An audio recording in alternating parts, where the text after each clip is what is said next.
Major U.S. stock indexes fell in choppy trading on Friday after a surprisingly strong jobs report sparked concerns about more aggressive rate hikes from the Federal Reserve.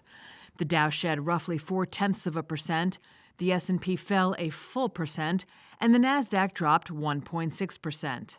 U.S. job growth soared in January, with non-farm payrolls surging by 517,000 jobs, well above an estimate of 185,000, and the unemployment rate fell to a 53.5-year low.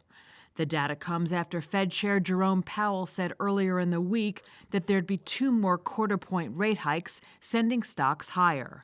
But Michael Jones, chairman and CEO of Caravel Concepts, says the market was wrong to interpret Powell's remarks as dovish. And investors, instead of saying we're going to get a minimum of 2 more increases, said, hey, only 2 more increases and the Fed's going to take a breather. That's not exactly what he said. And also, he really emphasized that the main thing the Fed's looking at as they make these tightening decisions is the job market and how they feel it's unbalanced, that unemployment is too low, that jobless claims are too low, and that job openings are too high. And because of all that, today's number is going to really equip the hawks to keep pushing to drive rates higher towards 6%. Investors on Friday also digested another heavy batch of corporate results. Shares of Apple, the largest U.S. company by market value, rose 2.4%.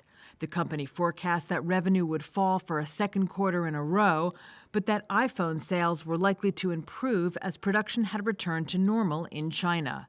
Shares of Amazon slumped 8.4% after the company said operating profit could fall to zero in the current quarter as savings from layoffs won't make up for the financial impact of consumers and cloud customers clamping down on spending.